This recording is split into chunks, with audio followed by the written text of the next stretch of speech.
The letter was already written when he came down to fire her. 10 floors below, Navy Klein was on the phone with the man they were supposed to marry her boss to. She wasn't asking. She was dictating terms. Kang Tae-ho stopped in the doorway. He was holding an envelope. Inside the envelope was her name and one cold word, dismissed, written by him 6 minutes ago. Navy Klein is 30, black, beautiful, slender build with an hourglass silhouette. Assistant to the CEO of Kang Dominion Holdings, hotels, ports, private transport, security. She organizes an empire she was never supposed to own a piece of. Wine red dress. Small gold earrings, no cross tonight. Kang Tae-ho, 36, head of the Kang family. Black three-piece suit. White shirt open at the collar. A Korean dragon tattooed up the left side of his neck, curling behind the ear. He never raises his voice. He came downstairs to protect her by throwing her away. He heard her voice through the door first. Calm, surgical. I solve problems before they become corporate corpses, Mr. Beak. He didn't knock.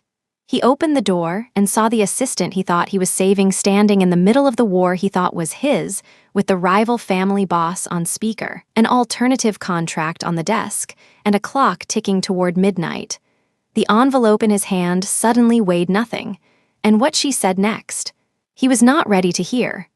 Before starting the story, comment down below where you are watching from and what time it is there. If stories of karma, love, and hidden truths move you, leave a like, be sure to subscribe to the channel, and click join to become a member and help our channel.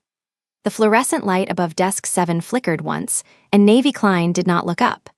She circled the third clause of the engagement contract with a red pen, drew a small arrow into the margin, and wrote the word trap in letters so small only she could read them. The clock behind her ticked to 2200. The 41st floor of the Kang Dominion Holdings Tower had emptied hours ago. Only her lamp was still on. She uncapped a second pen. Black this time. She wrote 3 questions under trap. Why does Article 9 reference the Beak Port concession by folio number and not by name? Why does the marriage settlement clause list Una Beak's shares before her signature? Why has Beak June 6 lawyer sent 4 drafts in 9 days when the previous merger took 11 months? Navy Klein was 30. She had been executive assistant to Kang Tae-ho for 4 years. Everyone in this building called her Miss Klein. Nobody called her by her first name except him, and only when the door was closed. She reached for her coffee, cold. She drank it anyway. The vestido midi in deep wine clung to her waist the way alfaiataria was supposed to cling, as if the fabric had been argued into obedience. Her cabello, castanho quais preto, fell in small defined curls to her shoulders, parted down the center. The gloss on her lips had worn off 2 hours ago. She had not noticed. She was on page 41 of 83. Her earpiece chimed. Miss Klein. The voice was Advisor Han, 62, loyal for 29 years or so the file said. Mr. Kang is asking whether you will be joining the board dinner tomorrow. Tell Mr. Kang I will be reviewing the Beak engagement contract tomorrow at 8, he specifically asked. Then tell him specifically I am doing my job. She ended the call before Advisor Han could soften it. She circled another clause. Article 11. She wrote gate in the margin. Down 2 floors, Kang Tae-ho stood at his window and watched the reflection of a woman he had not yet decided to save. His office had no lamp on. The city gave him enough light. Seoul burned like an argument outside the glass. He could see her 40 stories above him in the mirror line of the building's northern facade, and he could see himself in the same reflection, and he did not like the geometry of either. He rolled his sleeves back 1 fold. The dragon tattoo on the left side of his neck disappeared into the collar of the white shirt. The Italian black 3-piece hung open at the throat. He had removed the tie 4 hours ago and had not remembered why. He turned from the window. He walked to the desk. He picked up the photograph of Una Beak his security team had placed there yesterday afternoon. 27. Silk pearl dress. Eyes like someone who had been counting exits since she was 11. He looked at the photograph for a long moment. He set it face down. Upstairs, Navy Klein flipped to page 42. She read the paragraph 3 times. Then she stopped breathing for a full second. Then she started again. She uncapped the red pen. She did not circle. She underlined. 6 times, under 1 sentence. Upon dissolution of the marriage or death of either party, controlling interest in Kang Dominion Holdings port assets shall transfer under the joint administration of the Beek Family Trust as defined in Schedule C. A Schedule C had not been attached to the draft. She stood up. She sat back down. She stood up again. She walked to the window. The building's northern facade threw her reflection back at her, a woman in wine-colored alfalfateria, standing perfectly still, a red pen in her right hand, 40 stories in the air, holding something she was not supposed to be able to read. She said it out loud so the room would carry it. He's not marrying her. He's opening the door for the man who wants his throat. Her voice did not shake. She had trained her voice not to shake at 23. The year the woman who raised her died and left her a stack of medical bills and a note that said, "You are the one who keeps her head, baby, always." Navy had kept her head ever since. She kept it now. She went back to desk 7. She opened her laptop. She began pulling the last 4 years of Beek family shipping manifests through the archive she was not, on paper, supposed to have access to. The elevator on the 41st floor gave one soft ping. Navy did not look up. Only 2 people had the credentials to reach this floor after 2200. One of them was in the elevator. She knew because the security panel on her desk showed 1 dot rising, and she knew whose dot it was without checking the color. Kang Tae-ho stepped out, silent shoes, silent floor.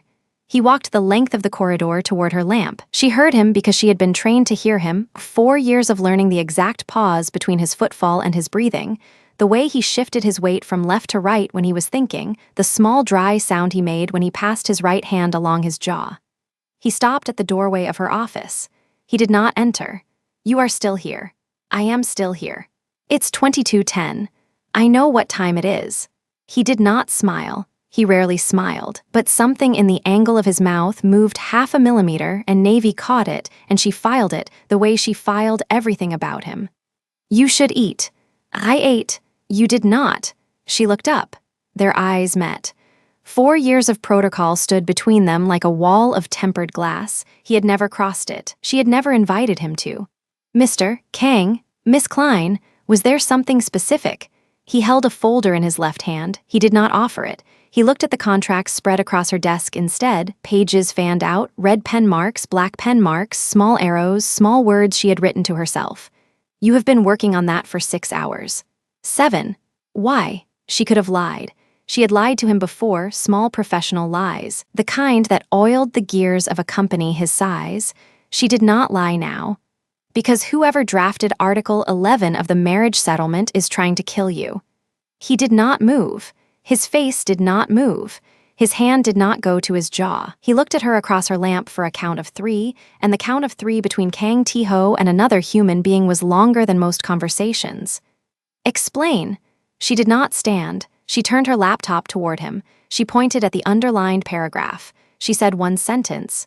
"Schedule C is missing on purpose." He walked in. He did not sit. He read the paragraph. He read it again. He read Article 9. He read Article 11. He read the flagged folio number on the Beek Port concession. He was quiet for the length of a full minute. Navy watched him breathe. She counted his exhales because that was how she measured his mood. 7 exhales in. He said her name. "Navy," not Miss Klein. She did not react. She kept her face where it had to be. "Yes, how long have you known?" "Since page 42, about 40 minutes ago." "Who else knows?" "Just you." "Who else has seen the draft?" Advisor hand sent it up. Advisor Choi CC'd. Legal saw pages 1 through 20. Nobody passed page 30 except me and now you. He nodded once. He picked up the red pen from her desk. He looked at it as if he had never seen a red pen before. He set it back down. He turned toward the window. His back was to her. The dragon on his neck showed above the collar. "You will not tell me to cancel the engagement." It was not a question. It was a test. Navy had been passing his tests for 4 years. "No, canceling the engagement tells Beek Junsik you saw the clause. That's a war you're not ready to fight in daylight." "Then what?" "Then you finish reading, you let me finish reading, and then you decide." He was quiet a long time. He said, still without turning around, "You have all eras." She had not looked in a mirror since 7 a.m. She did not doubt him. "I've been working." "For me?" "For the company, for me." She did not answer. She let the silence do it. He turned. He walked past her desk. At the doorway, he stopped, and without looking back, he said the thing he had not said to another person in 11 years. "Thank you." Then he was gone. The elevator descended 2 floors. His lamp turned on. Navy sat very still for a long moment, and then she went back to page 42, and then she opened a blank document, and at the top of it she typed one word. Countermove. At 2300, 41 floors above the streetlights of Seoul, the daughter of a woman who had once said, "You are the one who keeps her head, baby," always began building the plan that would either save Kang Dominion Holdings or end her career inside it, and she did not yet know which. She only knew she was the only person still in the building who could tell the difference. Down 2 floors, Kang Tae-ho opened the folder he had brought upstairs and had never delivered. Inside it, in his own handwriting, in the black ink he used only for things that mattered, sat a single-page letter dated with tomorrow's date, and at the bottom of the letter was Navy Klein's name, and above her name were 3 sentences that dissolved 4 years of her life into the phrase, with immediate effect. He looked at the letter for a long time. He did not sign it. Not yet. He set it in the top drawer, face down. Next to the ring he had bought 6 months ago on the afternoon, she had rerouted an entire board meeting through a blackout without raising her voice once. He closed the drawer. He walked back to the window. He looked at the reflection of the 41st floor. Her lamp was still on. He sat down in the leather chair he had not used since June. He turned it toward the window. He crossed his ankles. He set his right hand along his jaw the way he did when he was thinking. He was thinking about the woman on the 41st floor. He was thinking about the first day she had walked into this building. December. 26 years old. Wine wool coat, salt on the shoulders, a resume printed on paper heavier than any resume in Seoul had ever been printed on. Advisor Han had been the one to hire her. Advisor Han had said the words, "She asked me 3 questions I could not answer." Kang Tae-ho had not looked up from his desk. He had said only, "Keep her." He had not spoken to her for the first 4 months. He had watched her instead. He had watched her fix a translation error in a contract that would have cost the company $18 million. He had watched her sit through a meeting in which the head of legal called her the girl, and had watched her respond, at the end of that meeting, by leaving a corrected copy of legal's own brief on his desk, with the errors circled in the same small red hand she was using now. Legal had apologized within a week. Nobody had called her the girl again. By the 2nd year, she had learned the exact angle at which he preferred a folder placed. By the 3rd year, she had learned the pause he took before saying no. By the 4th year, she had learned the difference between the silence he used with enemies and the silence he used with her. He was thinking about that difference now. Upstairs, Navy uncapped a green pen. She used green only for what she was going to bury. She wrote 3 names in the margin of page 43. Advisor Han, Advisor Choi, Advisor Rowe. She circled Advisor Rowe twice. Something about the way the drafts had arrived, always through Rowe's office, always after 2100, always with a page missing. She pulled her laptop closer. She opened a folder buried 3 levels deep in the archive, a folder whose access log she had scrubbed twice this year. Beak shipping records, 14 months. She sorted by receiving port. She stopped at 3 entries dated the same week as the first engagement draft, 3 container ships, 3 consignments, 3 signatures. All 3 signatures belonged to a man who had died in April. Navy put the pen down. She said one word to the empty office. Ghost. The Beaks were signing manifests with a dead man's name. Someone at Kang Dominion Holdings had let those manifests pass without flagging them. The engagement contract was not the beginning of the takeover. It was the middle. She reached for the phone. She stopped. She pulled her hand back. She looked at the door. She looked at the corridor. She thought about who else was still in the building. She counted floors down to Kang Tae-ho's office and knew, without checking the panel, that his lamp was on. She opened her personal drawer. She took out a small silver USB stick and slid it into the laptop. She began copying the manifests, the drafts, and the folio numbers into a single encrypted file. She named the file with today's date and 1 letter. K. While the file copied, she rested both hands flat on the desk and closed her eyes for exactly 10 seconds. It was the trick her mother had taught her when she was 11. 10 seconds with your palms on the table. When you open your eyes, you decide who you are for the next hour. She opened her eyes. She decided. She was the person who kept her head. She was the person who read Article 11. She was the person who saw the ghost signature. She was the person who was going to walk into Kang Tae-ho's office in the morning with a plan, not a warning. The file finished copying. She locked the USB in the drawer. She locked the drawer with a key she kept on a thin gold chain around her neck, hidden under the wine collar of the vestido. She sat back. 2 floors below, Kang Tae-ho stood up from the leather chair. He walked to the drawer. He looked at it. He did not open it. He walked away. He walked back. He put his hand on the drawer. He did not open it. The letter inside had been written the day advisor Han had told him, over a glass of soju neither of them had drunk, that the men are noticing, Mr. Kang. They are noticing that you listen to her more than you listen to any of us. Advisor Han had said it kindly. Kang Tae-ho had heard the kindness. He had also heard the warning underneath. In this world, a woman who was listened to by a man like him did not stay a woman who was listened to. She became a target. She became a lever. She became a photograph that arrived in the wrong envelope with the wrong caption. He had seen it happen twice before to 2 other men who had made the mistake of letting a person outside the family become indispensable. The letter in the drawer was supposed to save her. That was what he had told himself when he wrote it. Fire her. Pay her the severance of a small country. Send her to a firm in Singapore where the beaks could not reach. Let her live. He had been lying to himself the whole time. He knew it now. The letter was not to save her. The letter was to save him from the fact that he had, 6 months ago, walked into a jewelry store on Cheongdam-dong on a Tuesday afternoon, in the middle of a workday, and bought a ring in a color he had watched her wear once, a small warm gold, nothing showy, the kind of gold a woman who read contracts for a living would notice was the right gold. He had not told anyone. He had put the ring in the drawer. He had written the letter 3 months later, when the beak engagement had been forced on him by the council, and he had understood that the only way to keep her safe from what was coming was to send her away before it arrived. Now she was upstairs, at 23:15, dismantling the takeover with a red pen.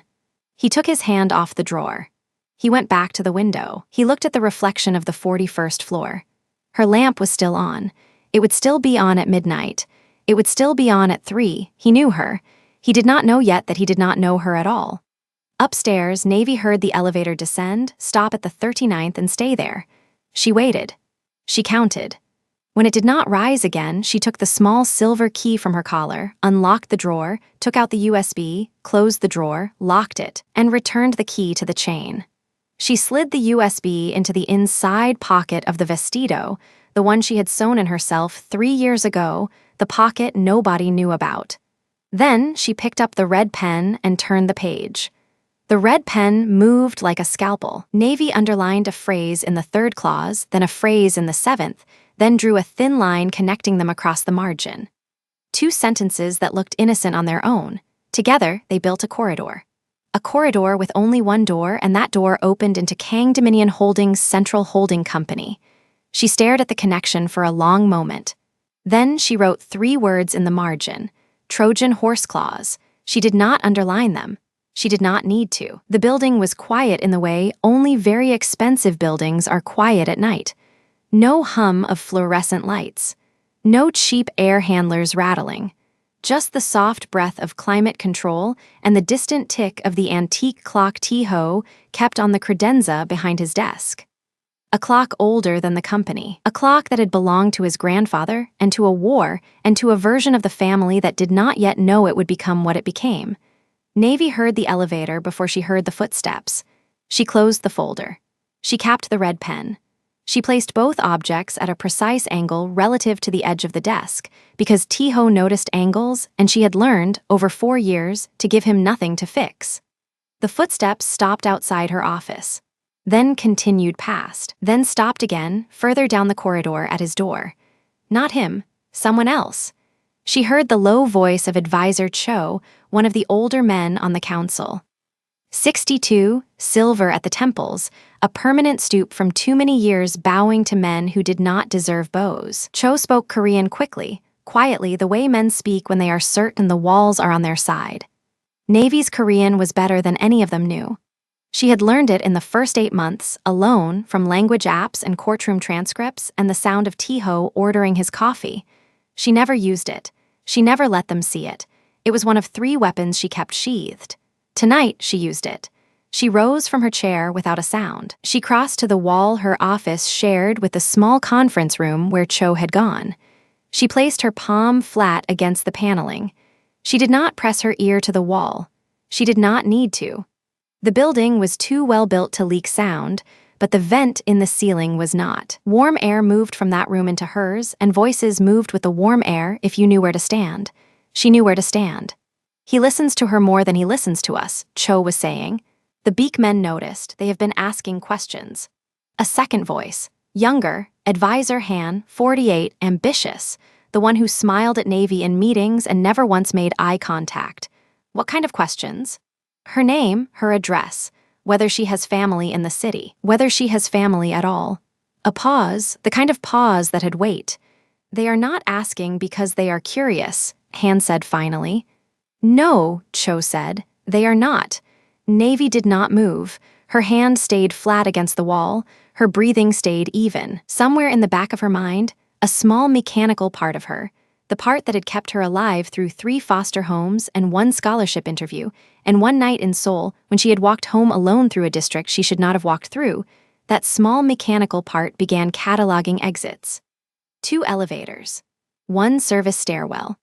1 fire stairwell on the north side that most people forgot existed because the door was disguised as a maintenance closet. Parking garage on B2. Her car on B3 because she always parked 1 level lower than the executives. Because she had learned, 4 years ago, that women who wanted to disappear did well to park where no one thought to look. Cho was still speaking. The chairman must be told. He will not fire her.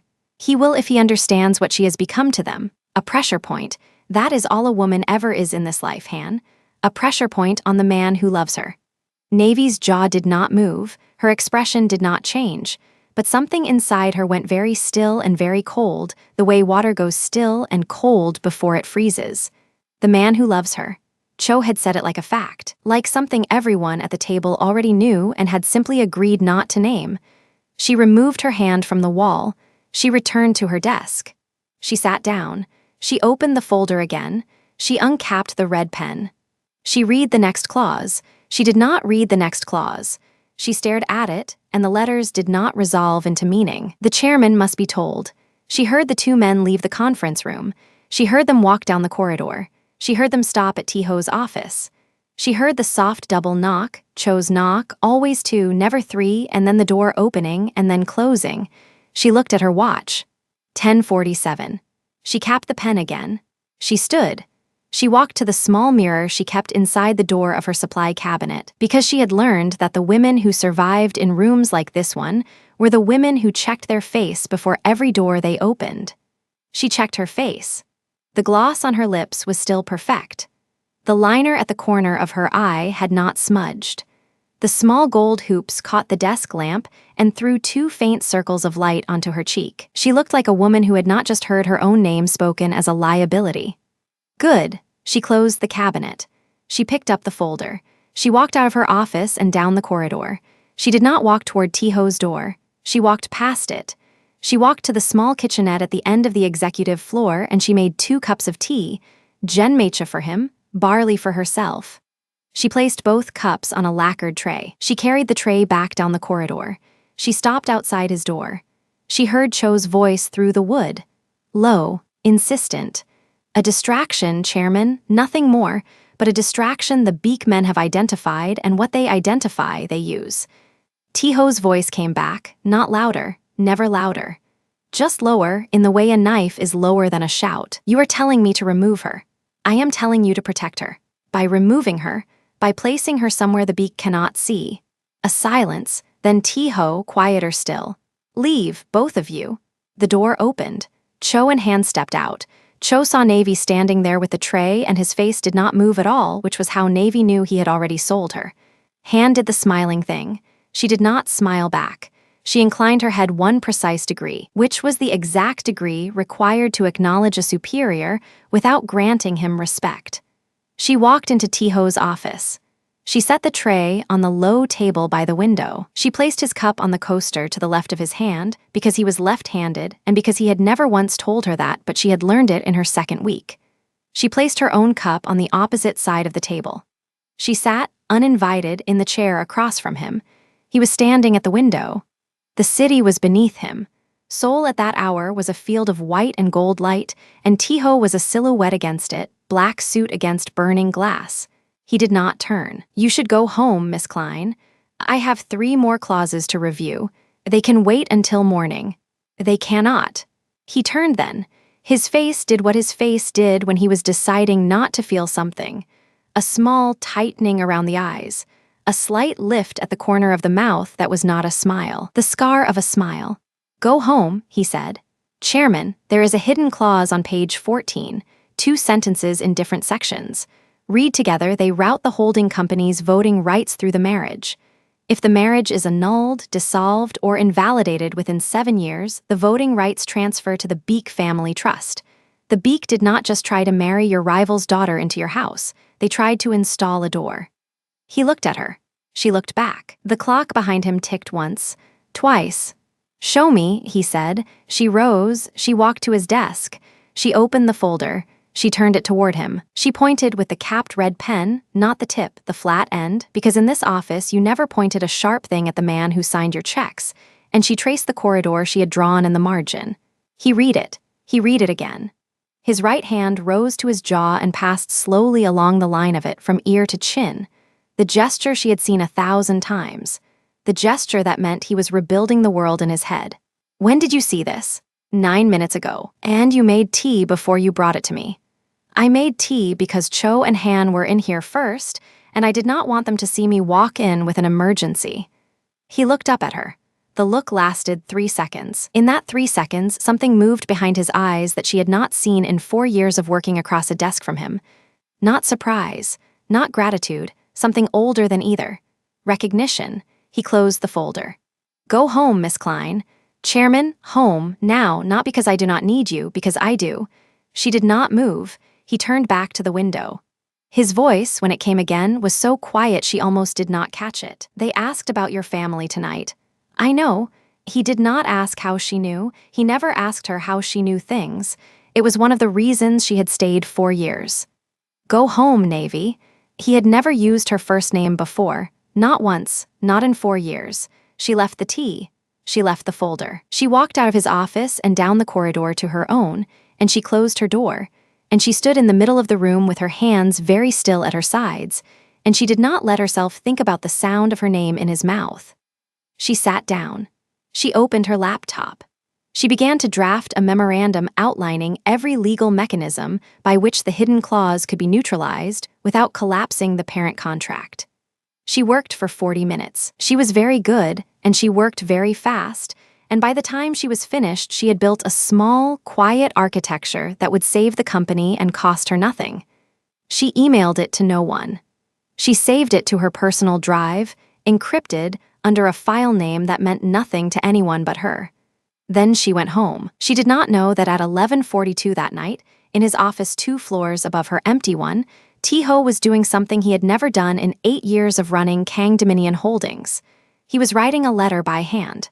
The paper was thick and cream and bore no letterhead. The pen was the fountain pen his grandfather had carried out of a country that no longer existed. He wrote slowly. He wrote in English because she was American and because there was a version of cruelty that only worked in the language of the person you were being cruel to. He wrote each sentence twice before committing it to the page. He wrote that her services were no longer required. He wrote that the company had grown beyond the scope of the role for which she had been hired. He wrote that a generous severance had been arranged. He wrote that she was not to return to the building. He wrote each of these sentences as if it were a shield, and each shield was a lie, and the lie was the shape of a truth he could not say. The truth was that he had listened, 3 hours ago, to advisor Cho describe her as a pressure point, and he had understood in that moment that a pressure point was exactly what she had become, not to the Beek, but to him. They had learned to find him through her. They had learned that if they wanted to hurt Kang Tiho, They did not need to reach Kang Tae-ho. They needed only to reach a slender black woman with hourglass curves and a red pen and a wine-colored dress who worked on the 42nd floor and parked one level lower than she should. He signed the letter. He folded it. He placed it in an envelope.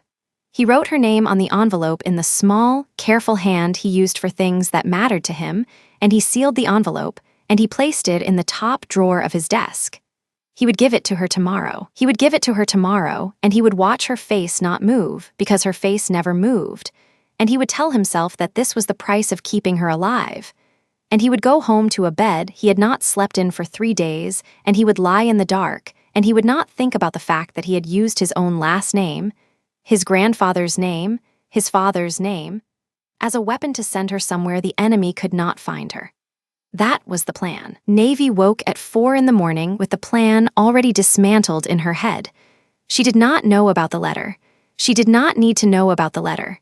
She knew about the clause, and the clause had told her everything. She lay in the dark of her apartment, and she stared at the ceiling, and she ran the corridor of those 2 sentences through her mind again, and this time she read them not as a trap the Beak had built for Tae-ho, but as a mirror.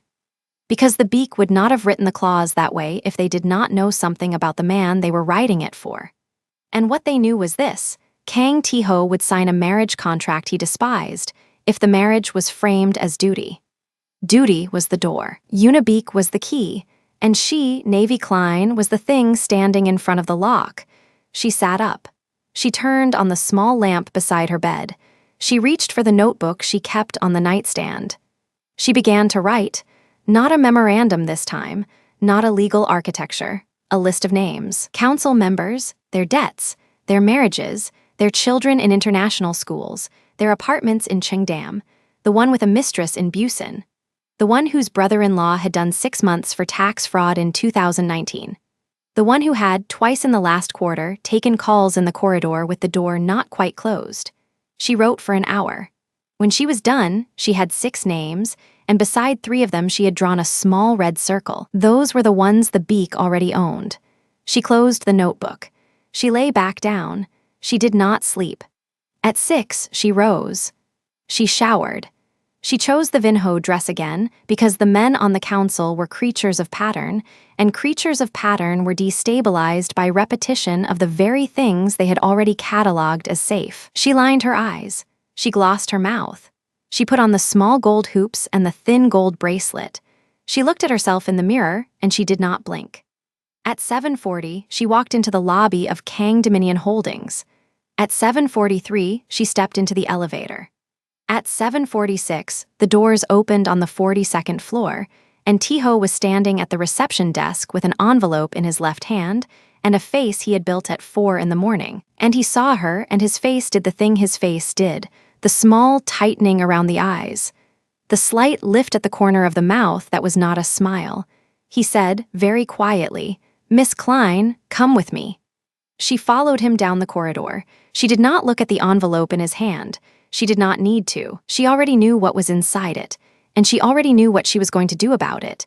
And she already knew that by the end of the day, the man walking 3 steps ahead of her would understand something about her that no one, not Cho, not Han, not the Beak, not her own mother in the last year of her life, had ever quite been allowed to see. She smiled, very slightly, at the back of his head. Then she followed him into his office and closed the door behind her. The office smelled of cold coffee and older paper. Navy set her tablet on the long walnut table and stood for a moment with her palms flat against the wood, breathing the way her grandmother had taught her to breathe before difficult prayers. Slow in, slower out. The city outside the glass was a grid of small yellow fires, 27 floors below, and none of them belonged to her.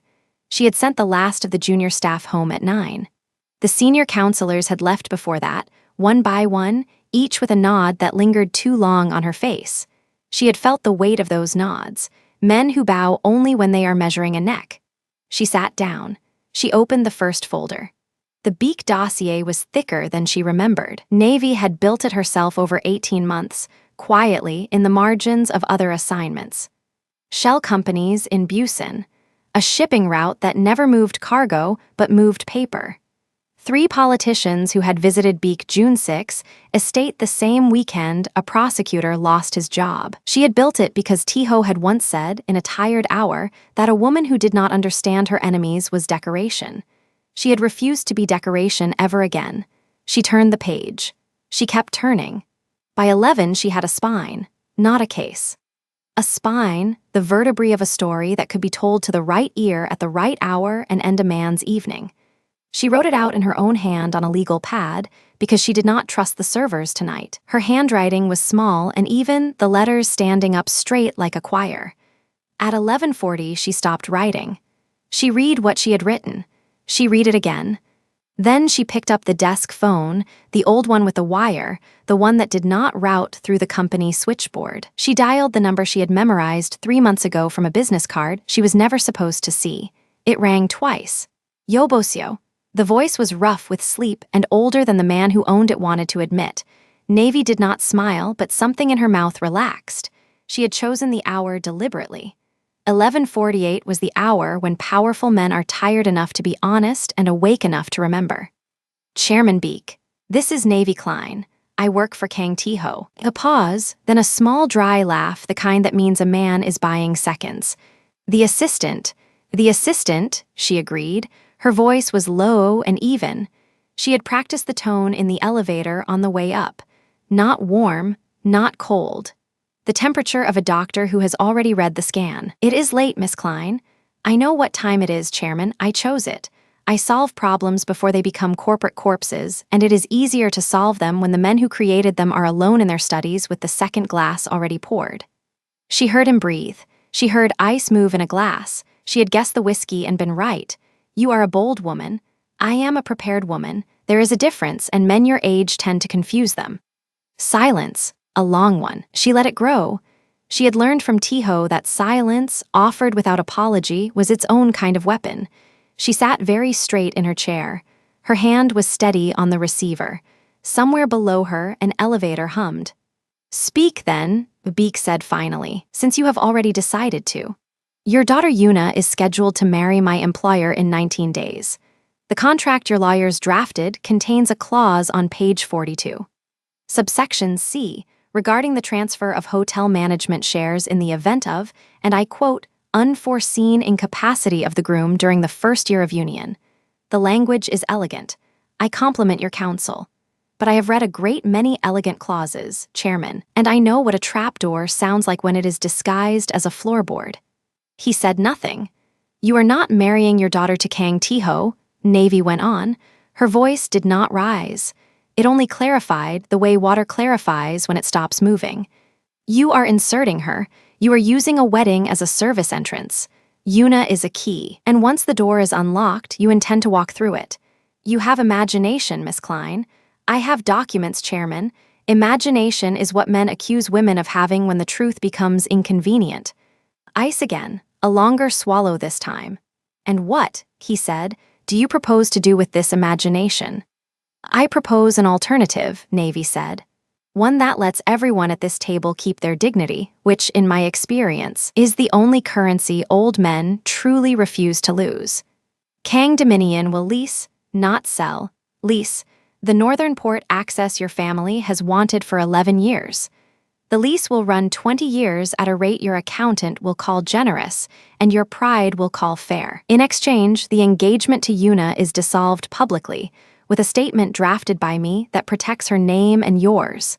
And my daughter? The question came faster than the others. It surprised her. It should not have. Your daughter, Navy said, softer now, only slightly, is 27 years old and has not chosen a single thing about her own life since she was 15. She has been an asset on your balance sheet for so long that she has forgotten she has a pulse of her own. I am not proposing to free her. I do not have that power. I am proposing to remove her from a contract she did not write, in a room she was not invited to. What she does after that is not my business, and, forgive me, Chairman, it should stop being yours. The line was quiet for a long time. She could hear him breathing. She could hear, faintly, a clock somewhere in his study. A grandfather clock, she guessed. Men like Beek Junsik always kept a grandfather clock. It made time feel like inheritance. You are speaking to me, he said at last. as if you have already won. No, Chairman, I am speaking to you as if I have already worked. Winning is a word men use when they want to feel like gladiators. I am not a gladiator. I am the person who cleans the arena before dawn so that no one remembers there was blood. She heard him set the glass down. You have until midnight, she said. That is 12 minutes from the moment I end this call. If I have your verbal agreement by then, my counsel will draft the alternative contract tonight and courier it to your residence by 6 in the morning.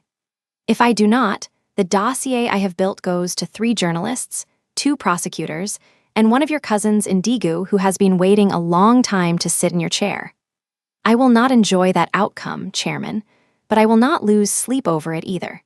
I have not slept properly in 6 weeks. One more night is a small tax. You would burn a house down. I would open a window, Chairman. The fire is already inside. You lit it. She did not wait for his answer. She said, 12 minutes, and set the receiver down gently because slamming it would have been a girl's gesture, and she was not a girl tonight. She stood. She walked around the long table once, slowly, letting her hand trail along the wood. She counted the seconds under her breath in Korean because Korean numbers had always felt heavier to her than English ones, and heavy was what she needed tonight. Sip. I. Sam. The numbers moved through her mouth like small stones dropped into a well. She had learned them from him in an afternoon 2 years ago when he had been bored between meetings and she had been curious between spreadsheets. She had never told him she still counted in his language when she was frightened. Her heels made no sound on the carpet. She had chosen the shoes for silence. Her whole outfit tonight had been chosen for silence, the wine-dark midi that moved like a closed door, the small gold at her ears and wrist, the neckline that suggested a heart without offering it. She had dressed for a battle no one was supposed to see. She sat again. She did not look at the phone. She looked at the contract on the table, the one with Una Beek's name on page 1, and she began, very calmly, to mark it up. A red pen in her right hand, a blue pen in her left. Corrections in red, alternatives in blue. She worked the way surgeons work, without hurry and without hesitation, the wrists loose, the eyes narrow. She did not know that Tiho had already left his floor, 28 stories above the street. In the private elevator that ran only to his office and hers, Kang Tiho stood alone with an envelope in his inside jacket pocket. The envelope contained 1 sheet of paper. On the sheet was the cruelest sentence he had ever written in his own hand, disguised as mercy. Effective immediately, Miss Klein is released from her duties at Kang Dominion Holdings with full severance and the gratitude of the board. He had written the words at his desk with the door closed and the lamp low, and when he had signed his name, he had felt something inside his chest close like a shutter. The elevator descended in silence. He did not look at his reflection in the brass. He had rehearsed what he would say. He would not sit. He would remain standing. He would tell her that the men of Beek had begun asking her name in rooms where her name should not be spoken, and that a woman whose name was spoken in those rooms did not have long. He would tell her that this was protection. He would use that word, protection. He would not use the other word, the one that lived under his tongue like a stone he had swallowed years ago and never passed. The elevator stopped. The doors opened without sound. The corridor to the strategy room was dim. Only every third light was on, the way she always left them when she worked late. She said full light made her think like a committee, and she preferred to think like a single person. He walked the corridor slowly. His footsteps were the only sound. His right hand rose without his permission and passed along the line of his jaw. He reached her door. He did not knock. Later, he would not be able to say why. He would tell himself it was because he did not want to give her the courtesy of a warning she was about to lose. He would tell himself that a man delivering a dismissal owes the recipient no ceremony. Both would be lies. The truth was smaller and more dangerous. The truth was that some part of him, a part he had spent 8 years training into silence, wanted very badly to see her before she saw him. Wanted one unguarded second. He opened the door. The room was low-lit and warm. The long walnut table was covered end to end with paper, contracts fanned like a hand of cards, folders stacked in careful towers, the red pen and the blue pen resting parallel to each other, as if they were siblings who had learned not to fight. Navy stood at the head of the table with her back mostly to him, the desk phone at her ear, her free hand flat on a page. The wine-dark dress caught the lamplight along her hip and shoulder. Her cachos moved a little as she tilted her head, listening. She was not startled. She had heard the door. She did not turn. "Chairman," she was saying into the phone in the same low-level voice he had heard her use on lawyers and ministers, and once, memorably, on a man who had put his hand on her arm at a gala. "You have 3 minutes remaining. I would advise you to spend them speaking rather than breathing." Tiho did not move. He stood in the doorway with one hand still on the handle and watched her. The paper across the table was not the paper of a woman being fired. It was the paper of a woman conducting a siege. He could see, from where he stood, the Beek family crest on the top folder. He could see the northern port maps unfolded across 2 chairs. He could see, in her handwriting, a line of Korean legal terminology so precise it made his throat close. She had not been waiting for his mercy. She had been at war for him. She had been at war for him for hours, alone, in a room where every counselor who should have stood beside her had chosen instead to leak her name to men who wanted her gone. She had been at war for him with the wine-dark dress still on from the afternoon meeting because she had not left the building since noon. She had been at war for him with cold coffee and a legal pad and a memorized number and a voice that had not once trembled. He had built an empire on the belief that he stood alone at the top of it. He was watching, from this doorway, the exact moment that belief died. The envelope in his inside pocket became suddenly, absurdly heavy. He felt it against his ribs like a small dead animal he had been carrying around all night, pretending it was a gift. Navy shifted her weight. The dress moved. The light caught the small gold at her ear. "Good," she said into the phone. "Say it again, please, Chairman. Clearly. I want to hear the words in your own voice. I have found that men your age tend to remember conversations differently in the morning." There was a pause. She listened. Tiho listened too, though he could hear nothing of the other end. He watched her mouth. He watched the line of her jaw. He watched her shoulders, not tense, not triumphant, only settled, the way a musician's shoulders settle when the piece is finally underway. "Thank you, Chairman. My counsel will be in touch before 6. Sleep well, or don't. That is no longer my concern." She lowered the receiver. She set it in its cradle without looking at it. Then, and only then, she turned. She looked at him without surprise. Her eyes were tired and clear. She had been crying at some point, hours ago maybe, and she had washed her face and reapplied nothing, because Navy Klein did not repair her armor in front of the enemy, and she had not yet decided which one he was tonight.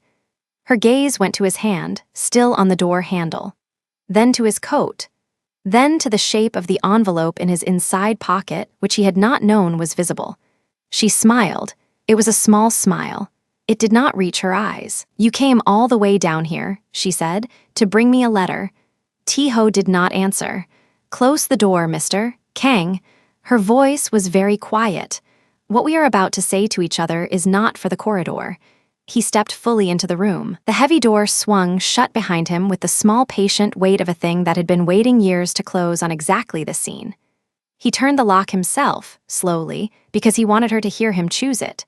Then he faced her again across the length of the walnut table, and for the first time in 8 years, he did not know which of them was the employer. He closed the door behind him. The lock clicked, small and final, and the room became a room with only 2 people in it, and every unspoken word of the last 8 years began, at last, to line up along the walls like witnesses waiting to be called. Navy did not look up when the door closed. She had heard him come down the private stairwell, the specific weight of his step on the 4th stair, the one that always groaned under Kang Tiho and no one else, and she had chosen, in that half-second, to keep her eyes on the phone at the corner of the desk. The speaker light glowed red. Beek Junsik was still breathing on the other end, and a breath from that man was a document in itself. "Chairman Beek," she said, and her voice was the same tone she used for closing balance sheets. "You were about to tell me why your daughter's name appears in a clause you claim you did not draft." There was a pause that told her she had won something. She did not celebrate it. She wrote 3 letters in the margin of the contract in front of her, the initials of a man in Busan who would need a call before sunrise, and waited. "You are a very brave employee," Beek said at last. His voice was the sound of gravel being poured into a silk glove. "Do you know what happens to brave employees in this city, Miss Klein?" They get promoted or buried, Navy answered. I have accepted both possibilities since I was 22. Answer the question, Chairman. T-Ho did not move from the door. She felt him not moving. It was a specific kind of stillness. The stillness of a man who had come into a room to do one thing and had discovered in the doorway that the room was doing something else entirely. The envelope was in his left hand. She had seen it in her peripheral vision and named it before she looked at it. Termination letters had a weight the paper did not explain. The clause, Beek said, is a courtesy, a gesture. Your Chairman Kang and I have discussed the shape of the union for 11 months. My daughter understands her role. Your daughter, Navy said, wrote me a letter 3 weeks ago from a phone that is not registered to her family. She used a courier who does not appear on any Beek payroll. She asked me, a stranger, an employee, a woman with no name in your world, to make sure the marriage did not happen. Would you like me to read the letter to you, Chairman, or would you prefer that I fax it to the 2 board members of yours who still remember what honor smells like? Silence, long enough that she could hear the small mechanical breath of the phone itself. T-Ho had taken 1 step into the room. She did not turn. She raised 1 finger, the smallest gesture, the kind of gesture a conductor makes to hold a note, and he stopped. He stopped because she had asked him to, and because he had spent the walk down the stairwell learning something about himself that he had not yet named. You are threatening the head of a family, Beek said. His voice had changed. It was no longer gravel. It was iron cooling. I am negotiating, Navy said. There is a difference, and you know it, because men like you invented the difference. You tried to sell your own daughter as a Trojan horse into a house you cannot enter through the front door. You dressed it as an alliance. You told Chairman Kang it was peace. It was a siege in a wedding dress. She turned 1 page. She did not raise her voice. I am offering you an alternative that does not require Yuna's body as a signature. Behind her, T-Ho's breath went out of him in a way that was almost inaudible. Almost. She heard it. She marked it in the same private ledger where she kept every other sound he had ever made in her presence over 8 years, and she kept her eyes on the phone. What? Beek said. Alternative. Kang Dominion Holdings withdraws from the Eastern Port bid. You withdraw from the Northern Hotel Corridor. Neither of you touches the freight corridor into Incheon for 18 months. In return, the debt your cousin owes to the Ryo family, the one you have been hiding in the 3rd subsidiary of your logistics arm, becomes a Kang problem, absorbed at 40 cents on the one closed by Friday. Your daughter walks. No marriage, no clause, no signature that costs her a life. Ridiculous, Beek said, but he said it slowly. He said it the way a man says a word he is testing to see if it still fits in his mouth. You have, Navy said, and she looked at the small brass clock on the corner of the desk. Until midnight. Not because I like theater. Because at 00:01 the letter your daughter sent me arrives, unredacted, on the desks of 3 men whose names you will not enjoy hearing. One of them is your brother-in-law. One of them is the auditor who signed off on your last quarterly. The third is a person whose relationship to you I will describe only as complicated. You know the third name, Chairman. You have known it since 1998. The line went very quiet. Navy allowed herself, for the first time, a small breath. She did not smile. She was not smiling. She was doing a thing that looked like calm and was actually the exact opposite, a controlled burn. The kind foresters set to save a mountain from a fire that would otherwise take everything. Miss Klein, Beek said, and his voice had a new note in it. Not fear. Men like him did not learn fear this late in their lives. It was something worse for him. It was recalculation. You are a remarkable young woman. I am a tired one, Navy said. Midnight, Chairman. She was not looking at the phone anymore. She was looking at a spot on the wall 6 inches above the speaker, where the paint had a hairline crack she had noticed her 2nd week in this office and had never mentioned to anyone. She stared at the crack, and she said the next sentence to the crack, and to the room, and to the man behind her, and to a version of herself that was 8 years younger and had walked into this building with a suitcase and a resume and no idea what her own voice sounded like when it was allowed to be this quiet, and this loud at the same time.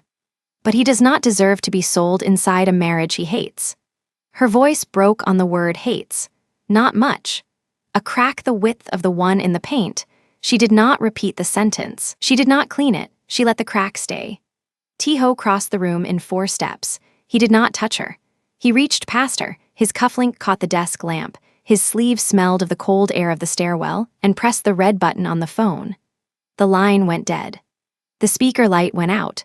The room fell into a stillness so complete that Navy could hear her own pulse in her ears and the soft mechanical tick of the brass clock, and farther away, the low hum of the building itself, a hum she had never fully noticed in 8 years of nights. He did not step back. He stayed there, half leaning over her desk, one hand flat on the mahogany, the other still holding the envelope. She did not look up at him. She looked at the envelope. She looked at the way his knuckles had gone white on it. She looked at his fingers, long, elegant, the small silver of the watch on his wrist, and she thought, with a clarity that surprised her, that she had memorized this hand years ago without asking her mind for permission. "Stand up," he said, softly. It was not an order. It was a man asking a room to please rearrange itself. She stood. She smoothed the front of the wine-colored dress with 2 flat palms because her mother had taught her that a woman stands up all the way when a man asks, or she does not stand up at all. She turned to face him. He was closer than she had calculated. She kept her chin level. "You came to fire me," she said. It was not a question. She had seen the envelope. She had seen the seal. She had seen his name in the corner in the specific font the legal department used for terminations and only for terminations. "I came to protect you," T-Ho said. Navy tilted her head very slightly. She let 3 seconds pass.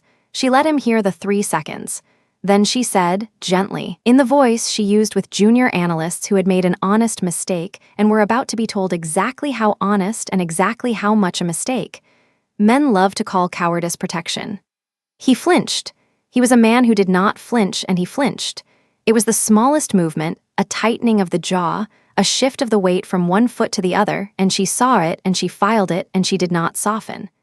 "They are asking about you," he said. "The Beak men. My counsel. Someone leaked your name to a broker in Gangnam last week. There was a photograph of you leaving this building on Tuesday. It was passed at a dinner I was not invited to. Do you understand what that means, Navy?" He had never used her name before, not once in 8 years. He had called her Miss Klein. He had called her the assistant. He had called her twice, in a meeting that went badly, my right hand, and she had noted it and said nothing. He had never said Navy. He said it now like a man setting down a glass he had been holding too long. "I understand," she said, "exactly what it means.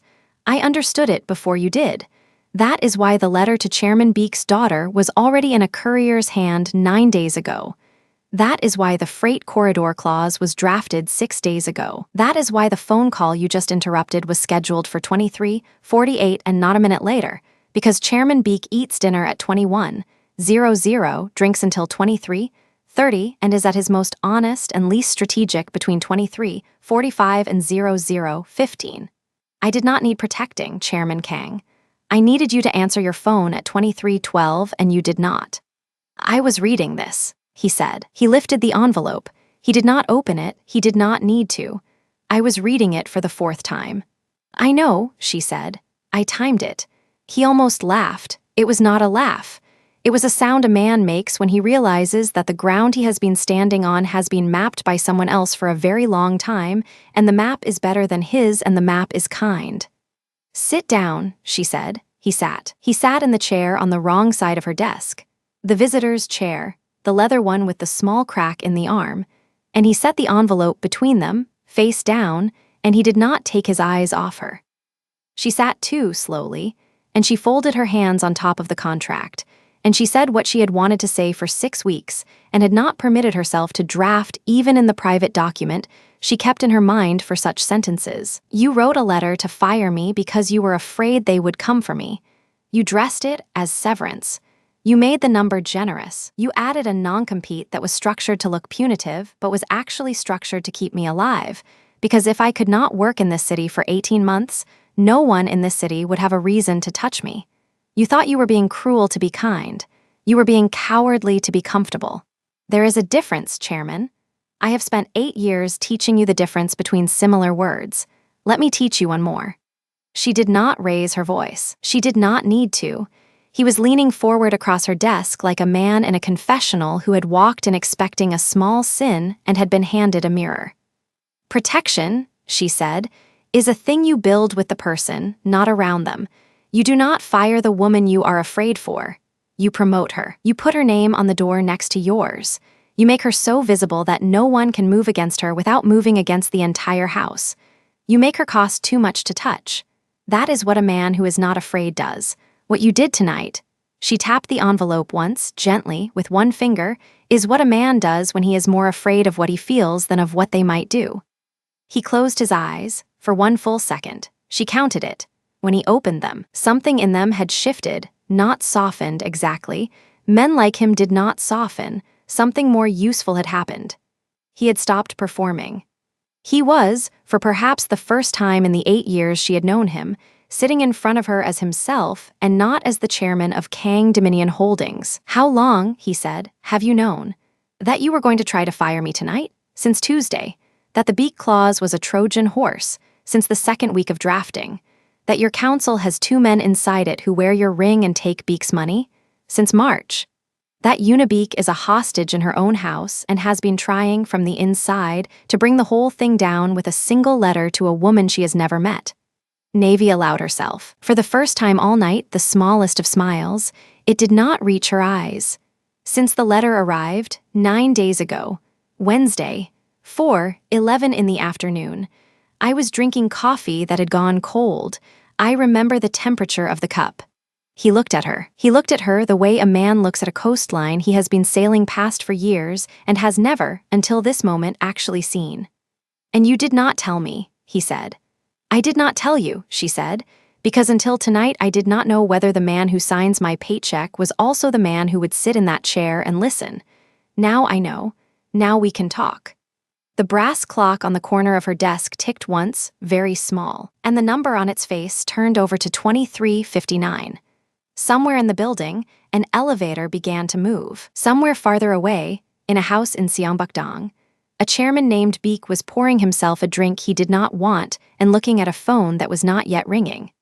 And calculating, for the first time in 40 years, that he might have to lose something in order to keep something else. And in the small pool of lamplight on the mahogany desk between them, the envelope with Tiho's name in the corner sat face down like a small white coffin for a version of him that was, at last, finished. He reached out. He picked up the envelope. He tore it once cleanly along its length. He tore it a second time across the width. He set the 4 pieces down in a small square on the desk, aligned at the edges, the way a man arranges a hand of cards he has decided not to play.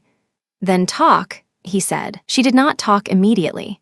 She let the silence do a small piece of work first, the silence that told a man on the other side of a table that the next sentence would cost him something. "There is a second contract," she said.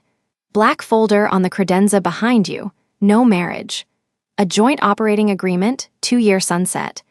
It gives Beak what he actually needs: access, dignity, a public reason for withdrawing from the port bid without looking weak. It gives you the freight corridor, the Ryu debt closed at a discount, and a signed non-aggression on the northern hotels. It gives Yuna what she asked for. Her name appears nowhere. She walks out of her father's house on Saturday with a passport, a scholarship to Milan that is already paid, and a driver who does not answer to anyone in the city. All of that is in that folder. All you have to do is sign the last page." Tiho did not turn to look at the credenza. He kept his eyes on her. "You drafted an alternative deal," he said, "and did not show it to me." "I drafted 7, she said. "Showed you 2. The other 5 were exercises. The one in the folder is the only one that survives contact with a chairman who drinks between 21:00 and 23:30, and a daughter who writes letters on unregistered phones. I did not show it to you because until 9 days ago I was not certain the daughter existed as a signal and not as a decoy."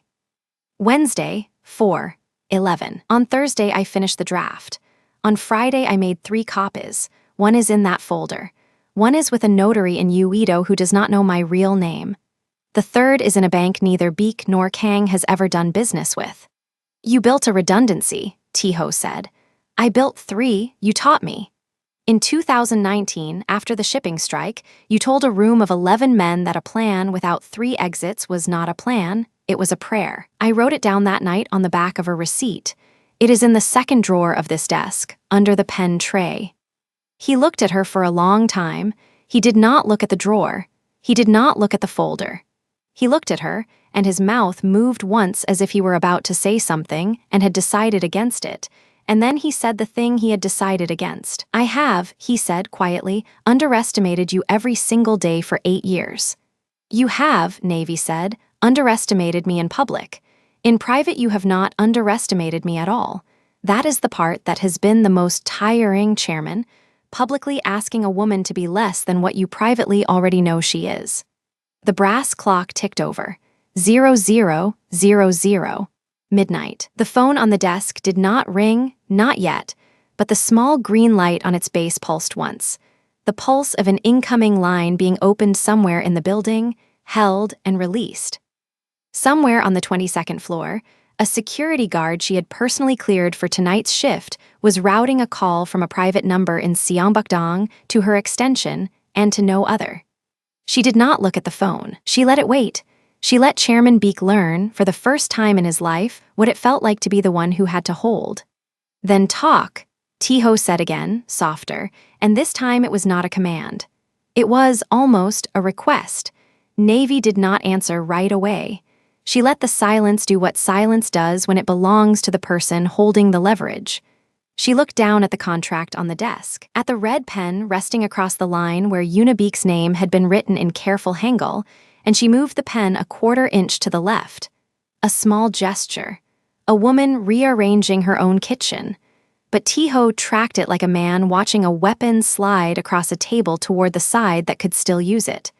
There is nothing to talk about, she said. You wrote a letter. I read most of it. The rest I can guess. Navy, do not, she said. Do not say my name like it costs you something. It does not. It costs me. He stopped where he was. The letter hung from his hand, a white flag that had arrived too late to matter. She watched him look at the desk. At the contracts fanned open around her like a hand of cards she had already won. At the phone, still warm from Chairman Beek's breathing. At the small crystal glass with 3 fingers of water in it, because she had been too disciplined to pour herself the whiskey she had earned. He counted. She saw him count. Signatures, clauses, cross-outs. The little marginal notes in her handwriting that read asterisk leverage asterisk, asterisk decoy asterisk, asterisk do not sign before 0600 asterisk. He counted the way a general counts a battlefield after the smoke lifts and realizes the map he brought was for a different war. You did this tonight, he said, not a question. I did this in the last 4 hours, she said. The alternative agreement took 6 weeks. I have been building it since the day you told me the Beek family had asked for a meeting. Alone. Everyone I would have asked for help works for them now. The muscle in his jaw moved. His right hand came up, slow, and passed along the line of his jawbone the way it did when a number in a room did not add up. He looked at her, and for the first time since she had known him, Kang Tae-ho looked at a person on his payroll and did not see a subordinate. He saw a peer. He saw, and this was the thing that made his shoulders drop 1/2 centimeter, a superior. You did the work of 10 men on my council, he said. His voice was quiet. It was the voice he used with old men who had been in the game before he had a name. 10 men who have been failing me for 6 months and calling it strategy. You did it in one night, in a dress, without a single one of them in the room. I did it in a dress because I was going to be fired in it, Navy said. I wanted the photograph to be memorable. Something moved behind his eyes, not amusement, something older than that. The recognition of a person who had, without permission, refused to become smaller in front of him. He set the letter down on the corner of the desk. He did not tear it. He did not apologize for it. He placed it the way a man places a knife he no longer intends to use, where both of them could see it, so no one would have to pretend later that it had never existed. The name on the contract, he said. What about it? It will be yours.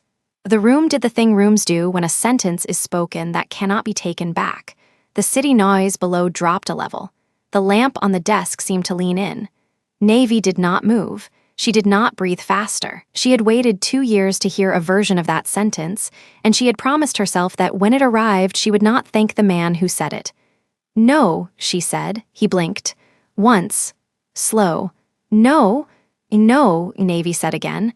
Not like that, not as a clause, not as a repair, not as the boss of Kang Dominion Holdings redrafting a merger because he ran out of pieces. "If my name goes on a contract with yours, Mr. Kang, it does not go there because you rewrote a document. It goes there because you asked me, as a man, standing on your feet without an emergency in the next room."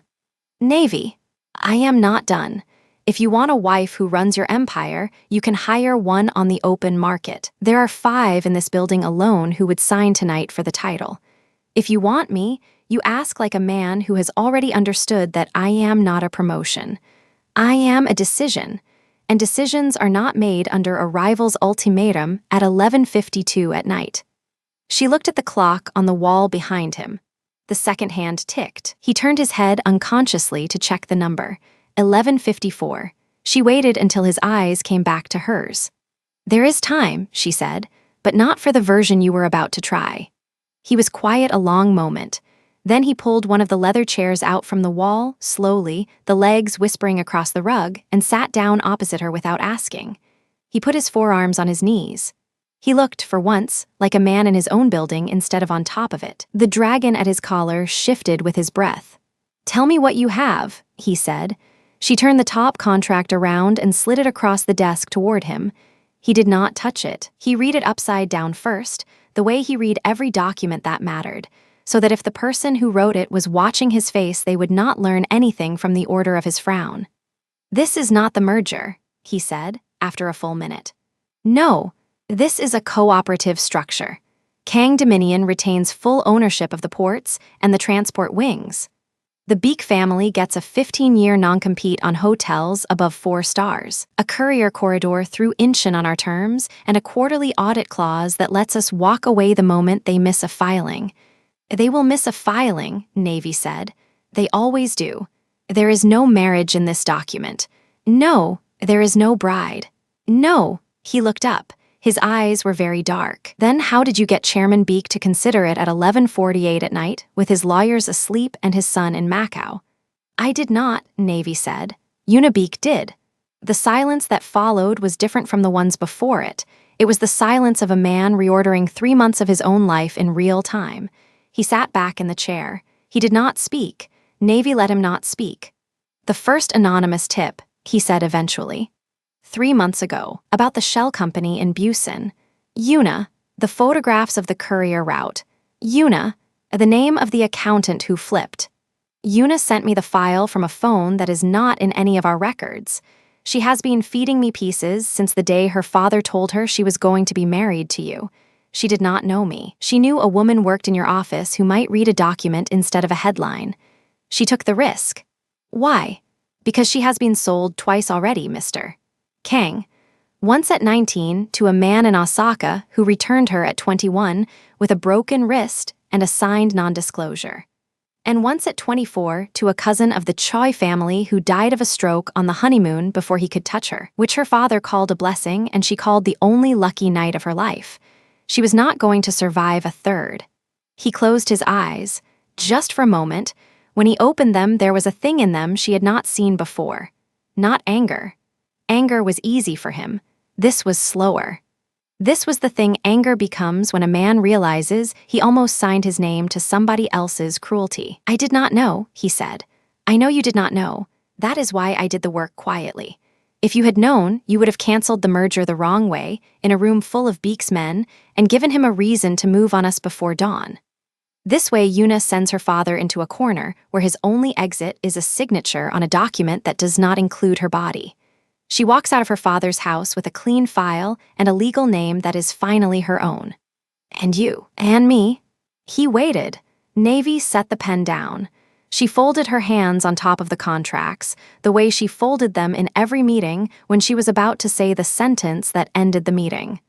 Her voice was quiet and it did not shake. "Maybe the problem with the Mafia," she said, "is too many men who think women are bridges, something you walk across to get to the other side.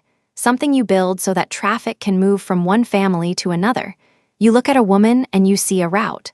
Chairman Beek looked at his daughter and saw a road into your company. Your counsel looked at me for 2 years and saw a hallway between your office and the rest of the building. She lifted her eyes.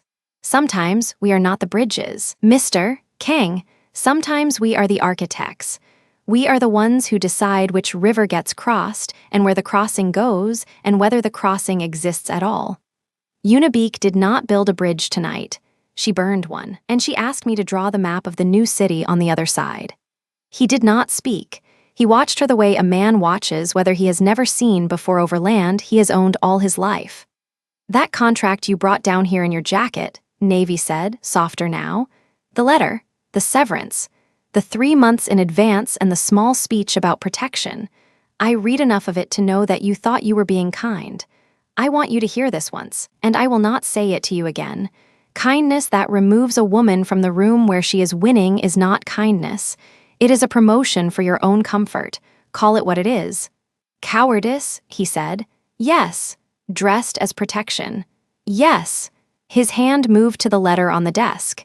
He picked it up. He did not tear it into pieces the way a lesser man would have, for drama. He folded it once, twice into a neat rectangle, and he pushed it across the desk to her on her side so that it belonged to her now. Keep it, he said. Why? So that if I ever try that again, you can hand it back to me, and I will know what I am. Navy took the folded letter. She placed it under the paperweight at the corner of her desk, the small brass one shaped like a mountain that he had given her for her second Christmas at the company, with no card. She had never asked him if he remembered giving it. He had never asked her if she still had it. It had been on that corner every day for 2 years, holding down documents that ended other people's careers. Now it held the letter that had almost ended hers. 12 minutes, she said, glancing at the clock. Chairman Beek is waiting for a call on the number I gave him. His alternative agreement is on the 3rd page of the file next to your right hand. His signature line is at the bottom. His initials go in the boxes I marked in pencil. If he does not sign by midnight, the file goes to the prosecutor in Seattle at 6 in the morning, along with the courier route photographs, the accountant, and a very quiet transcript of a phone call in which he named a person he thought he was going to trade like livestock. You recorded him. I record every call after 11 at night. It is in the employment contract you made me sign in year 1. Page 11, clause 4, I wrote that clause.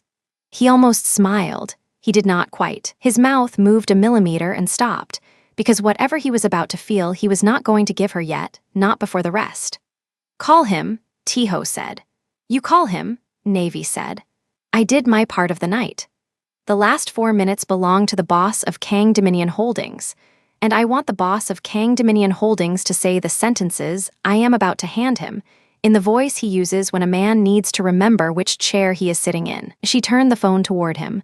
She slid a small index card across the desk. 6 lines, typed in her precise sans serif, single-spaced, no adjectives. He read them. He looked up. You wrote my script. I wrote the script that keeps you alive and keeps him signing. If you want to improvise, improvise the second half of your life. This half, read what I gave you. He picked up the phone. He dialed. Chairman Beek answered on the first ring, and his voice was no longer arrogant.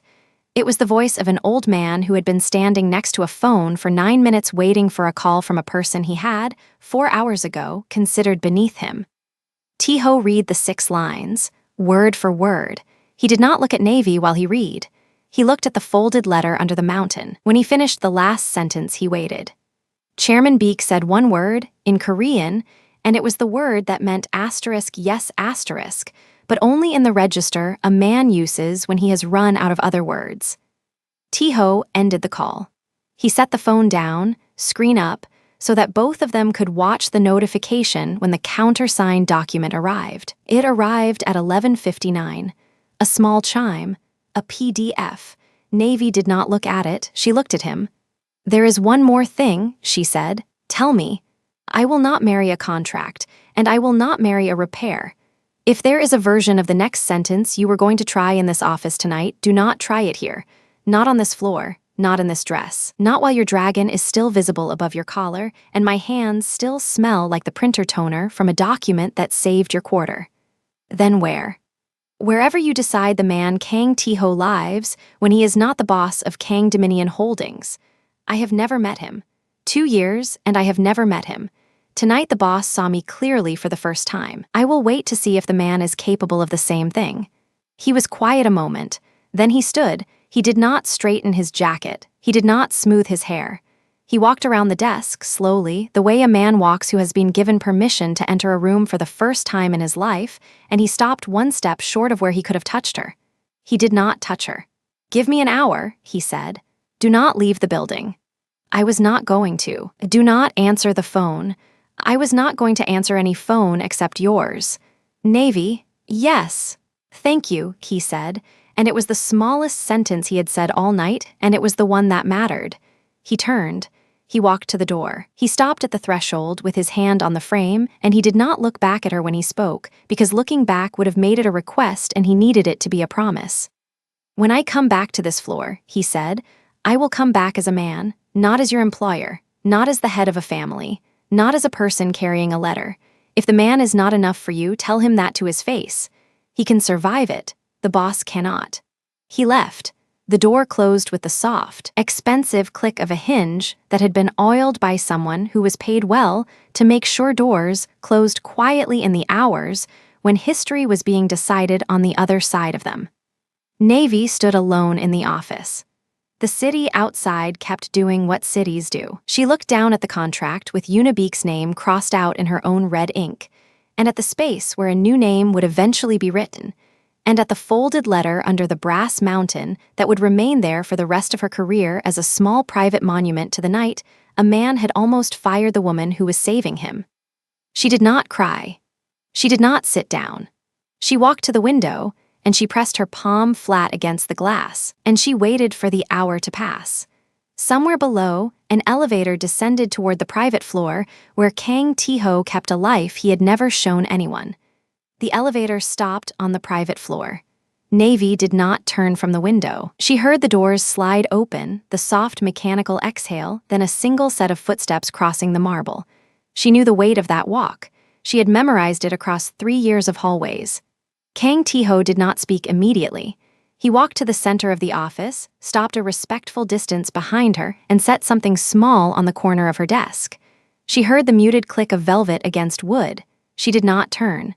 "You did not sit down," he said. His voice was low, careful, sanded of every corporate edge she had ever heard him wear. "You have been standing at that window for 40 minutes. 43, Navy said. Her palm was still flat on the glass. "I like accurate numbers." "I know." Below them, the city moved in its usual patterns, headlights sliding along the boulevard, a ferry crawling across the Han River. Somewhere in Gangnam, Baek Junsik was still awake in a study lined with leather, holding a pen he did not want to sign. She had left him no other posture. "Turn around, Navy." "In a moment. I am not asking as your employer." "I know that, too." She let the silence stretch. She was not being cruel. She was giving him the seconds he needed. She had watched Tae-ho for 3 years. She knew that when he stood too still, he was assembling sentences the way other men assembled weapons. He did not deserve to be interrupted while he did that. She lifted her palm from the glass. The shape of her hand remained for a breath, a pale ghost of heat, then faded. She turned. He looked different in her office at this hour. The overhead lights were off. Only the desk lamp burned, and the amber glow from the city climbed halfway up his suit. The dragon on his neck moved when he swallowed. His hands were empty. He had left the resignation letter on the 22nd floor. She had watched him do it in her mind the moment she heard the elevator descend. Between them, on the corner of her desk, sat a small square box in deep navy velvet. She did not look at it. She looked at him. "You brought a prop," she said. "I brought a truth. Those are usually the same thing in this building. Not tonight." He took 1 step closer, only one. He was measuring her air the way he measured a room before entering it. She let him. She had earned the right to be approached slowly. 6 months, he said. 6 months what? "I bought that ring 6 months ago." He did not gesture at the box. He kept his eyes on hers. "The day you reorganized an entire quarterly review after the district blackout. The generators failed at 9:17. By 9:42, you had moved 12 executives, 3 translators, and 2 beak observers into the auxiliary boardroom. You served coffee at 9:46. You corrected my opening remark at 9:49. You did not know I was watching you the whole time. I knew. Of course you did. You touched your jaw twice during my correction, she said. You only do that when you are impressed and refuse to say so. His mouth moved. It was not quite a smile. It was closer to surrender. I walked out of that boardroom, he said, and I sent a driver to Chengdam. I told him what to bring back. I told him not to speak of it. He did not speak of it. The box has been in a drawer inside a safe, inside a wall, inside a house I have not slept in for 2 months. Because you have been sleeping here. Because I have been sleeping near you. Navy did not move. She let the sentence land.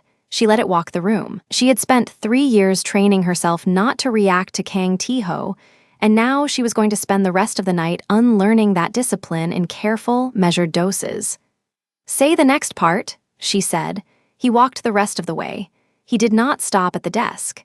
He came around it. He came to the space where the amber light from the window turned the carpet gold, and he lowered himself onto one knee, and he did it without theater. He did it the way a man kneels who has already decided the sentence is worth more than his pride. He reached without looking. His fingers found the velvet box. He opened it. The ring inside was not loud. Navy noted that first. It was a single dark stone, deep and clean, set in a band of brushed platinum. No halo, no cluster, no performance. A ring for a woman who read contracts for a living and hated ornament that did not carry meaning. Navy Klein, he said. Yes. Do not answer yet. Listen. I am listening. I am not asking you to marry me to unite territories. I am not asking you to marry me to close a deal. I am not asking you to marry me because a rival family tried to sell his own daughter into my house, and I need a counterweight. He paused. He breathed. I am asking you to marry me so that every morning for the rest of my life, I have to look at the woman who taught me that power without her is only noise. The room did not move. Even the city seemed to lower its volume for a breath. That is a long sentence, Tae-ho. I rehearsed it in the elevator. It shows. Navy. I know. She looked at him, really looked. The angle of his jaw in this light. The dragon coiled up his neck, dark against the white of his collar. The hand that held the box was steady. The other rested on his thigh, palm open, unguarded. She had never seen his palm open. Not in 3 years, not in any meeting. He kept his hands in fists or on documents or, once, on the small of her back for exactly 2 seconds when she nearly slipped on a wet lobby floor and he pretended not to catch her. She walked to him, slowly, salt of the earth slow. She stopped when the tips of her heels almost touched his knee. I have 3 conditions, she said. Name them. 1, I do not stop working. Not the day of the wedding, not the week after. Not when I am pregnant if I ever am. Not when your mother arrives from Busan and decides my desk should be a nursery. I keep this office or an office equal to it, and I keep my authority and I keep my name on the door. My name, Tae-ho, Klein, not Kang, not hyphenated. The company can add whatever it wants to a plaque. My door says Klein. Agreed. Do not agree that quickly. You will regret it in front of your board. I will not regret it in front of my board because my board is going to learn tomorrow morning what my council already knows tonight. 2. She held up a second finger. I will not be hidden. You will not present me as an assistant who happened to become a wife. You will not walk into rooms 3 steps ahead of me. You will not order for me at dinners with foreign partners. If a Chinese delegation flies in and expects to shake the hand of the boss, you will introduce me as the director of strategy before you introduce yourself. Every time, for the rest of our lives, even when it costs you the deal, especially when it costs you the deal. Agreed. 3. Her voice softened by a half tone, not weakness, precision. If you ever decide something on my behalf without asking me, a location, a career move, a security detail, the color of a room in a house I have not seen yet, I will not shout. I will not slam a door. I will emotionally resign. I will move into the guest wing of whatever house you have moved us into. I will speak to you only in meetings. I will smile at your mother and drink her tea and never once refer to what happened. I will do this for as long as it takes for you to remember that I am a person, not a portfolio. And then, when you remember, I will come back to your bed and I will act as though nothing happened because I am generous. But I will remember. Forever. Do you understand what I am telling you? He did not answer immediately. He was looking up at her the way a man looks at whether he has been warned about and has decided to walk into anyway. I understand, he said. I am terrified.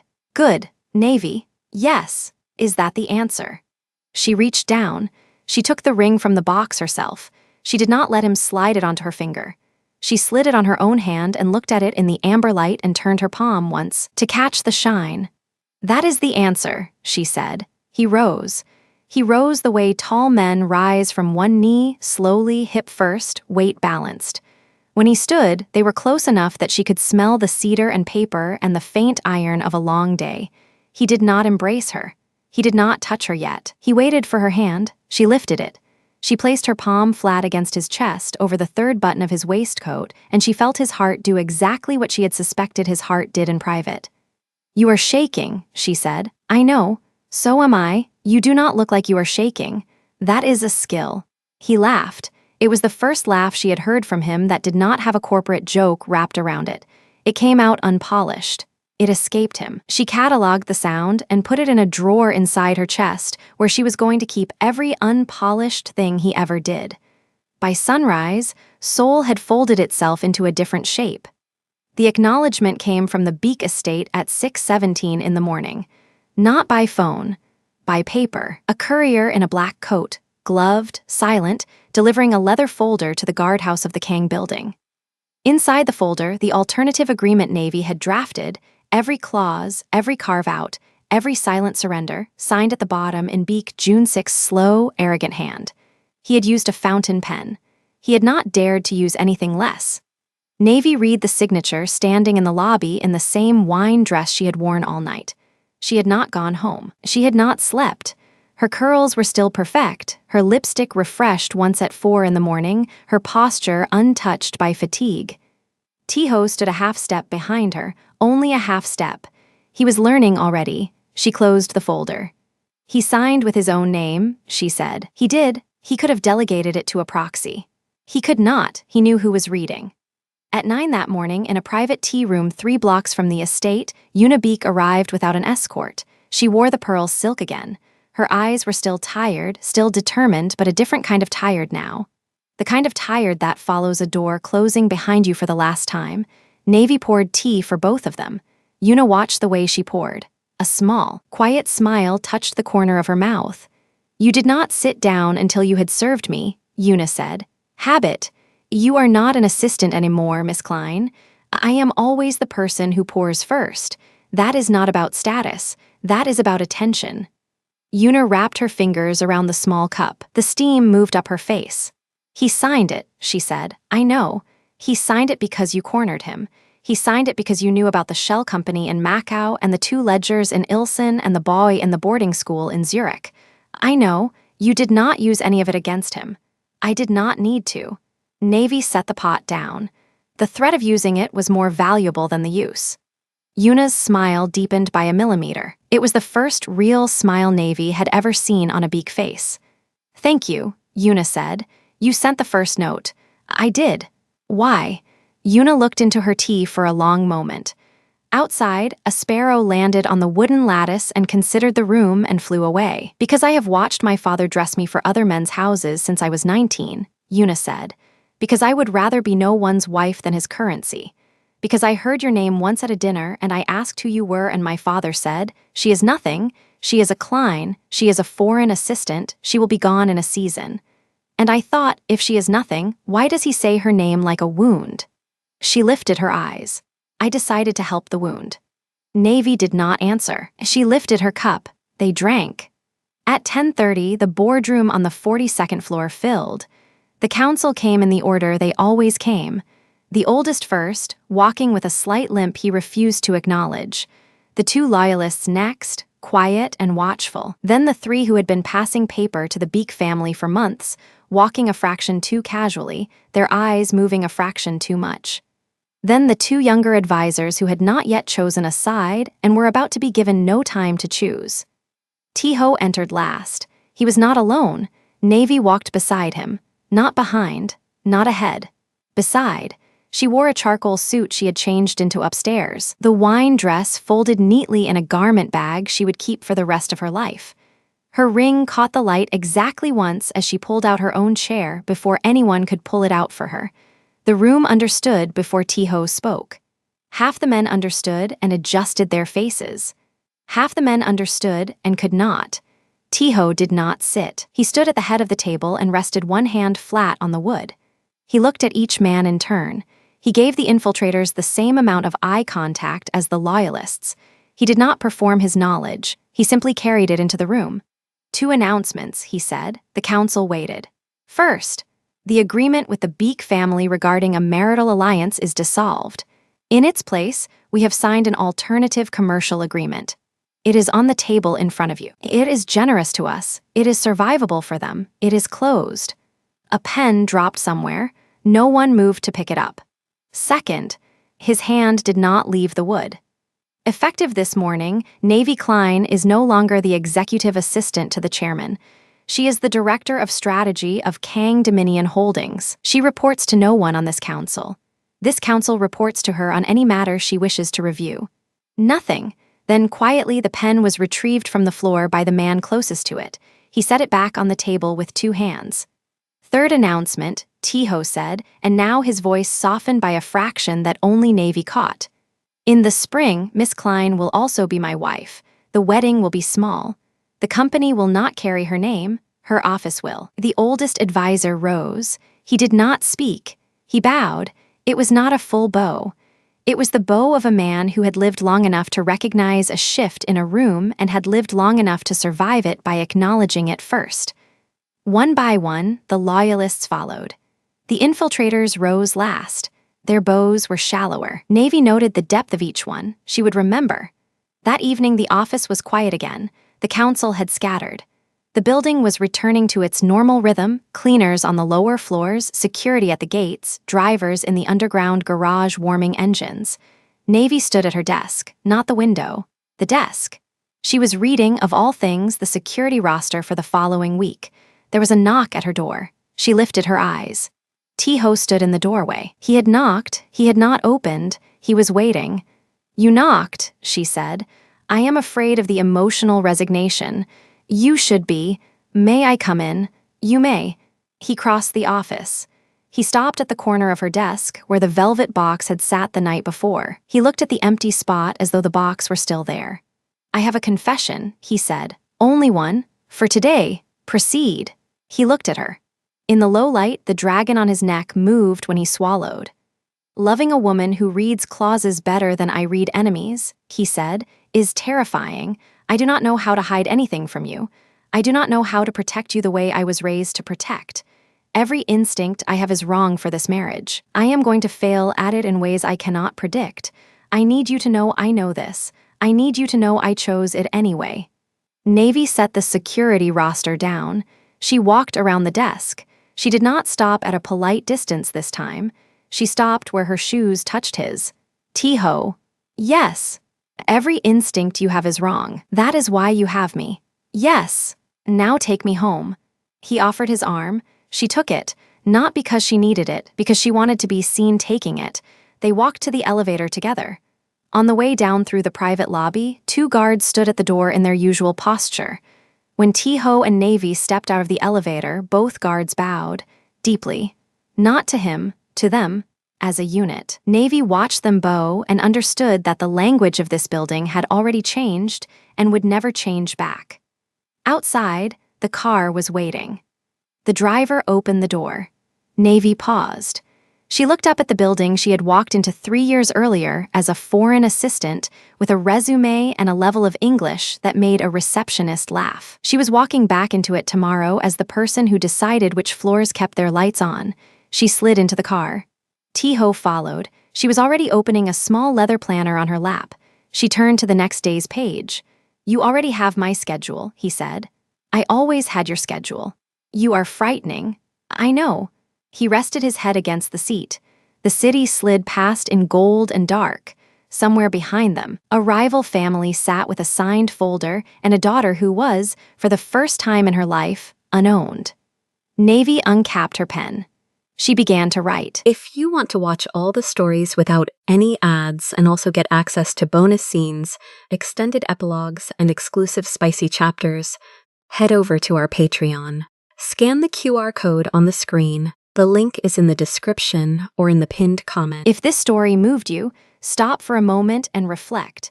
Have you ever been called too professional by someone who was really just afraid of how much space you actually took up in the room? Have you ever been offered protection that looked exactly like being erased and had the courage to read the clause behind the kind words?